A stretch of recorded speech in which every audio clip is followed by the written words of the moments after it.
iyo bakoze urutonde rw'ingabo cyangwa se ibisirikare bya mbere bikomeye ku isi, ntabwo bagera ku mwanya wa 15 bataragera ku gisirikare cya Isirayeli. Muri make kiri ku mwanya wa 14. Gikoresha ingengo y'imari itari munsi ya miliyari 17 z'amadolari buri mwaka. Kigizwe n'abasore n'inkumi 160 bahora biteguye urugamba. Bafite ibifaru 4170 byo mu moko atandukanye. Bakagira indege z'intambara 684, bakagira amato ya rutura 5 agenda munsi y'amazi ku buryo uri hejuru utayabona. Bakagira ibikoresho mu isanzure byakwifashishwa n'igisirikare mu ntambara. Bafite indege z'indwanyi kabuhariwe mu rugamba. Bakagira drone zitabarika kandi bafite ibisasu bya kirimbuzi. Igisirikare cya Isirayeli ni igisirikare gifite uburambe mu kurwana intambara nyinshi kuva cyabaho. Bakita Israel Defense Force, IDF. Ni igisirikare gifite ubushobozi bwose, nyamara kimaze igihe gito cyane kibayeho ugereranyije n'ibikorwa n'ububasha bwacyo. Mu ncamake, iki gisirikare cya Isirayeli cyashinzwe ku mabwiriza ya David Ben Gurion hari ku itariki ya 26 y'ukwezi kwa 5 mu 1948. Bwana Gurion ni wabaye minisitiri w'intebe wa mbere wa leta ya Isirayeli. Yashinze igisirikare cya Isirayeli mu gihe cy'intambara yiswe ya mbere ya Isirayeli n'Abarabu cyangwa se intambara y'ubwigenge. Aha hari hashize iminsi 12 yonyine leta ya Isirayeli imaze gushingwa, kuko uyu Ben Gurion niwe wasomye inyandiko ishyiraho leta ya Isirayeli kuwa 5 ku itariki ya 14 y'ukwezi kwa 5 mu 1948. Ku isaa 6 z'ijoro kuri uwo munsi, ubwo hari hamaze kuba ku itariki ya 15, ibihugu by'Abarabu birimo Misiri, Syria, Iraq, Liban, Yordania ndetse n'imitwe y'abarwanyi b'Abarabu b'Abanyapalestine bafashijwe n'ibindi bihugu by'Abarabu mu kubaha ubufasha, batangije intambara kuri Isirayeli. Mwibuke iki gihugu nibwo cyari kigishingwa. Binavuze ko iyi leta itari ikomeye, uretse no gukomera yasaga naho itari yakabaho uretse mu nyandiko gusa. Biciye mu murava ukomeye no kwitanga ntagereranywa kw'Abayahudi, David Ben Gurion yahise akoranya abasore bari mu mitwe yari yarashinzwe igamije kurengera Abayahudi babaga mu burasirazuba bwo hagati mu bihe bya mbere yuko bashinga leta yabo bajya guhangana n'Abarabu. Umutwe wari ukomeye muri iyi ngiyi yose ni uwitwa Hagana. Urebye ni nawo wavuyemo igisirikare cya Isirayeli, ariko abari bawugize bongeyeho indi mitwe irimo Irgun ndetse na Lehi. Ariel, je m'appelle Gabriel. Ana Ariel. Ich bin Ben. Soy Nair. 21 years old. Ani Ben 21. Tengo 19 años. Iyi mitwe niyo David Gurion yahuje anayongeramo bamwe mu Bayahudi bari bararwanye mu ntambara ya kabiri y'isi mu bihugu bitandukanye birimo Ubwongereza, Ubufaransa, Leta Zunze Ubumwe za Amerika ndetse no mu bindi bihugu bigiye bitandukanye. Ayivanamo igisirikare cya Isirayeli ayita Israel Defense Force, IDF. Iki gisirikare cyashingiwe mu ntambara yo guhangana n'Abarabu byarangiye gitsinze iyo ntambara kubera ko byageze mu kwezi kwa 3 mu mwaka wa 1949 Isirayeli yarigaruriye ibice byinshi bya Palestine udasize n'iby'ibihugu byayiteye, maze Abarabu baje bari hamwe mu ntambara baratsindwa basubira inyuma umwe ku wundi. Buri gihugu mu byarwanyaga Isirayeli gitangira gushaka uko cyabana na Isirayeli mu mahoro biciye mu gusinyana amasezerano yo guhagarika intambara. Nyuma yo kurangira kw'iyi ntambara, igisirikare cya Isirayeli cyagize uruhare rukomeye cyane mu kubaka leta ya Isirayeli, ndetse nyuma yaho cyarwanya intambara nyinshi n'ubundi gihangana n'ibihugu by'Abarabu.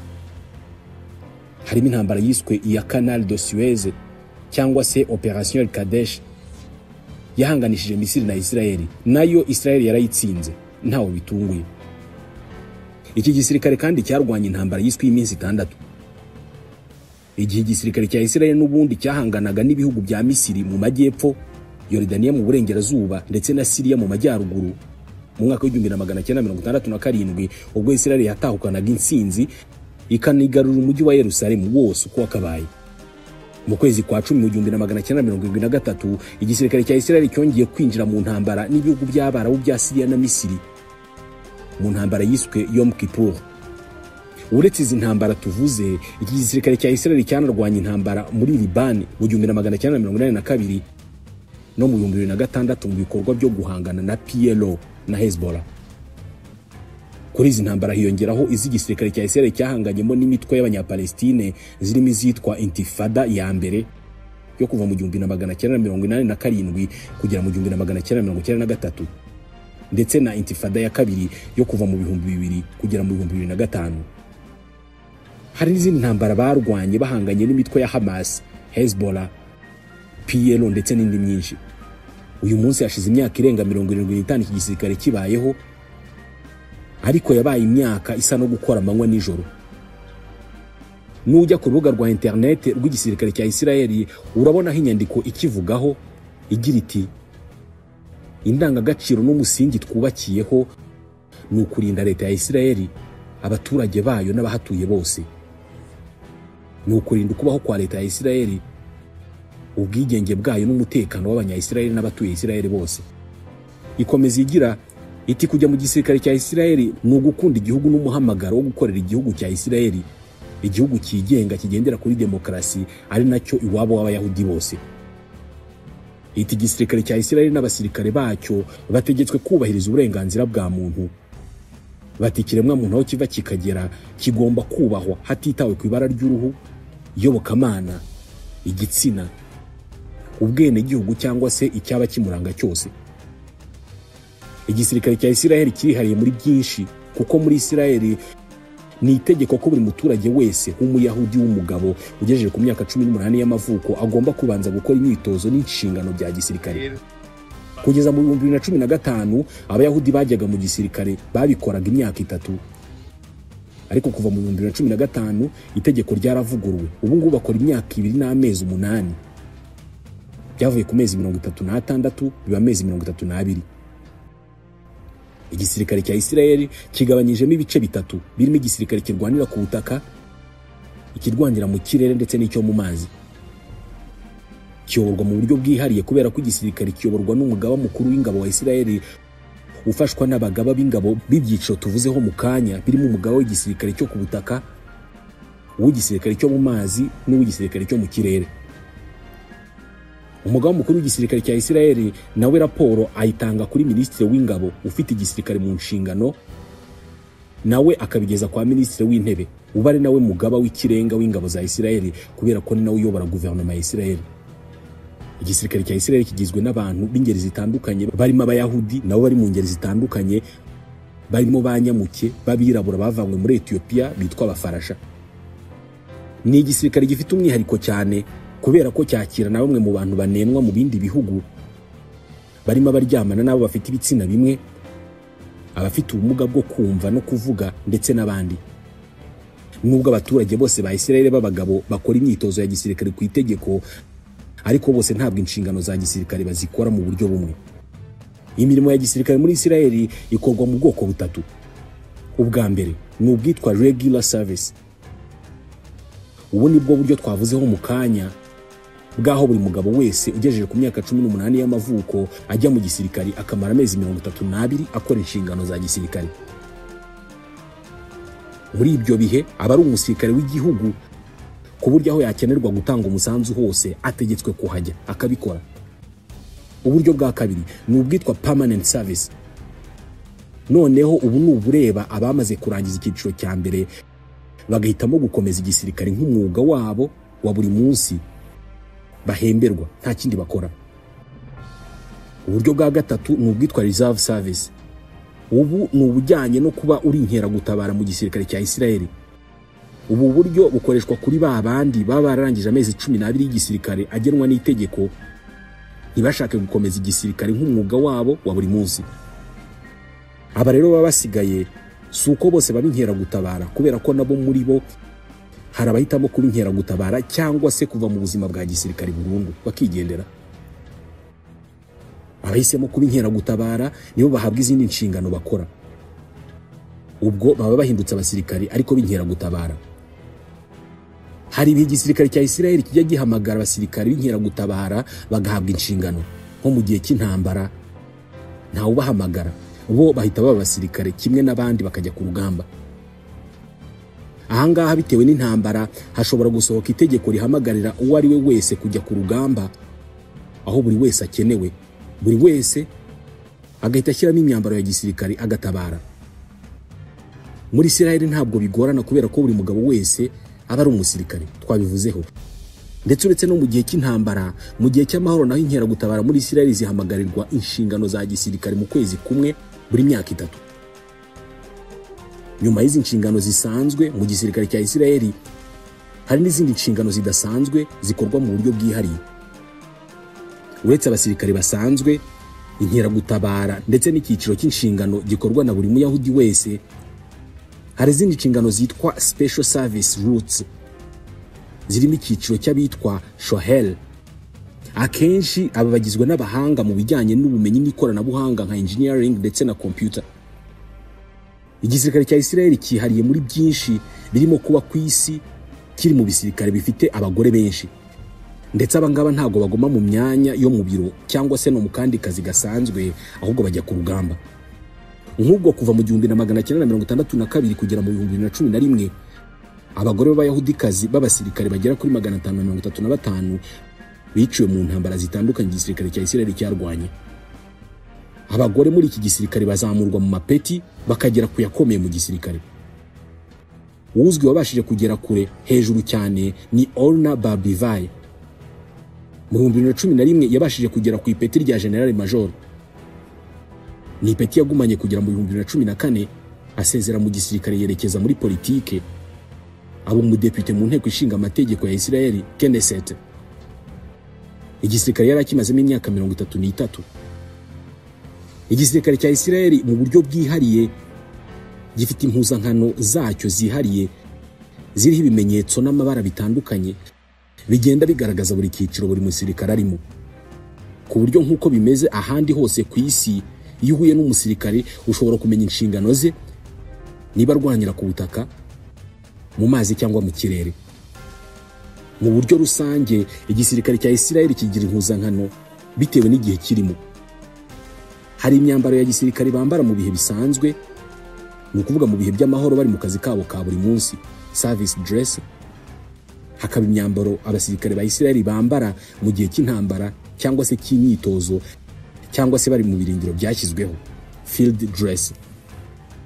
Iyi myambaro yombi ijya kuba imwe, ariko itandukanye mu bikoresho biba bikoze, kubera ko iyo mu gihe cy'intambara ishyirwamo ibindi bikoresho byihariye. Hari n'imyenda ya gisirikare yambarwa n'abasirikare mu birori bigiye bitandukanye bitewe na gahunda zihari. Iyi ngiyi bakayita ceremonial dresses. Iyi myenda yose kandi igira ibirango bitandukanye bigaragaza ipeti ry'umusirikare, unit abarizwamo n'inshingano afite, ku buryo kubizi areba umusirikare wa Isirayeli akamenya n'ibyo ashinzwe n'aho akora. Nk'uko ahandi hose ku isi bimeze, igisirikare cya Isirayeli nacyo umurongo w'amabwiriza cyangwa se ugukomera n'ubushobozi no gutanga amabwiriza bishingiye ku mapeti. Ufite ipeti rinini atanga amabwiriza ku ufite ipeti rito. Aya mapeti nayo atangwa hashingiwe ku byiciro by'abasirikare, ubumenyi n'ubunararibonye bwabo ndetse n'ibigwi byabo, utibagiwe n'igihe bamaze mu gisirikare. Hari icyiciro cy'abasirikare bato batari aba ofisiye, aricyo gihera kuri private, corporal, sergeant, first sergeant, master sergeant, sergeant major, warrant officer, master warrant officer ndetse na chief warrant officer. Hari n'abasirikare bakuru baba ofisiye bahera kuri second lieutenant, lieutenant, captain, major, lieutenant colonel, colonel, brigadier general, major general ndetse na lieutenant general. Mu gisirikare cya Isirayeli ipeti rirusha yandi yose gukomera ni lieutenant general. Rihabwa gusa umugaba mukuru w'ingabo w'igisirikare cya Isirayeli ushyirwaho na guverinoma. Uyu niwe wenyine ufite iryo peti. Utabaye umugaba mukuru w'ingabo iri peti ntaryabona. Uyu ayobora igisirikare cya Isirayeli akaba afite manda y'imyaka 3 ishobora kugirwa 4 na guverinoma ya Isirayeli cyangwa se 5 iyo habonetse impamvu zikomeye zatuma bibaho. Uyu munsi Lieutenant General Halevi ni uri kuri uyu mwanya, yasimbuye Aviv Kojavi hari mu kwa mbere ku mwaka wa 2023.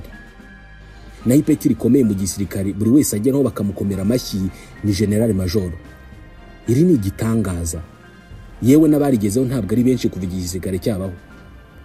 aya mapeti ni nayo agenderwaho hatangwa inshingano mu gisirikare cya Isirayeli zo kuyobora, kuko nk'ubwo fire team iyoborwa na corporal cyangwa se sergeant, section ikayoborwa na staff sergeant, platoon ikayoborwa na lieutenant, company ikayoborwa na captain, battalion ikayoborwa na lieutenant colonel, brigade ikayoborwa na colonel, division iyo iyoborwa na brigadier general. Naho igisirikare ubwacyo nk'ishami ry'abarwanira ku butaka bayoborwa na major general, naho umugaba mukuru w'ingabo akayobora igisirikare cyose cya Isirayeli, abafite ipeti rya lieutenant general. Nabivuze, igisirikare cya Isirayeli ni kimwe mu bisirikare bifite ibikoresho bihambaye ku isi, kubera ko cyo buri gihe gihora cyitegura intambara. N'isomye inyandiko zacyo ugasura imbuga za internet zacyo, bashyiraho ko umwanzi wa Isirayeli ari Iran, Hezbollah, imitwe y'abanyapalestine irimo na Hamas barimo barwana uyu munsi n'abandi. Mu buryo buzwi, Isirayeli ifite abanzi benshi, nayo intwaro n'ikoranabuhanga byo mu ntambara yabiteje imbere ku kigero buri wese abyibazaho, kubera ko ihora yiteguye kujya mu ntambara. Mu bikoresho igisirikare cya Isirayeli gifite twigeze no kuvugaho mu kanya, bafitemo nk'ibyo bakoresha mu kurwana intambara zo mu kirere. Ni ukuvuga igisirikare kirwanira mu kirere gifite indege zigezweho zirimo F-16I, F-35I ndetse na F-15 Eagle, zose zikorwa n'Abanyamerika. Igisirikare kirwanira ku butaka gifite intwaro zikomeye zirimo ibimodoka by'intambara bya Merkava ndetse n'ibindi bimodoka by'intambara bikomeye cyane byahawe izina ry'ibirura bya Isirayeli, Wolves Armored Vehicles. Uretse indege n'ibimodoka by'intambara, iki gisirikare gifite imbunda zigezweho zirimo M4A1 Carbine, Tevo X95, IWI Negev LMG, M24 Weapon Sniper System yakozwe mu 2018 ndetse n'indi mbunda yitwa M2HQCB. Igisirikare cyo ku butaka cya Isirayeli kigira za misile z'ibitangaza, zimwe zikubita aho zirashikiriho cyose gihumeka kikavaho, zirimo intercontinental ballistic missiles zishobora kuraswa mu birometero 11,500. Izi ni za misile zigezweho zishobora kwambukiranya imigabane, ukaba uri muri Aziya ukarasa mu Burayi cyangwa se muri Afurika nta kibazo ufite na kimwe, kandi ku muvuduko munini cyane. Hejuru y'ibi byose, Isirayeli iri mu bihugu 9 byonyine ku isi nzima bitunze ibisasu kirimbuzi guhera mu myaka y'1960. Ubu ngubu Isirayeli ibarirwa imitwe iri hagati y'100 na 400 y'ibisasu kirimbuzi. Igisirikare cyo mu mazi cyo gifite ibikoresho byinshi birimo amato y'intambara agezweho nka submarines 5 twigeze kubivugaho. Ku rundi ruhande, uretse ibyo Isirayeli ifite n'ubwirinzi buhambaye, afite ikoranabuhanga rikomeye ririmo Iron Dome, ikoranabuhanga risenya ibisasu biraswa kuri Isirayeli byaba ibya hafi n'ibya kure. Nko mu gihe cy'intambara, iri koranabuhanga riba riri tayari ku buryo rishwanyaguza ibisasi byari byo byose biza byerekeza kuri Isirayeli bikiri mu nzira bitaragera aho birashwe. Iri ni ikoranabuhanga rikomeye cyane rinahenze. Mu mujyi wa Yeriko, Isirayeli yashinze ikoranabuhanga rishwanyaguza za misile zambukiranya imigabane zishobora no gushyirwaho ibisasu kirimbuzi. Iri koranabuhanga Isirayeli nicyo gihugu cyonyine kirifite ku rwego rw'ibihugu. Ibyo bisasu nabyo ubirashe muri Isirayeli byashwanyaguzwa bitaraganya no kuhagera, ntacyo byatwara Abayahudi. Uretse ibi ngibi, Isirayeli ifite inganda nyinshi zikora intwaro, ku buryo uyu munsi ni kimwe mu bihugu bigurisha drones nyinshi ku isi.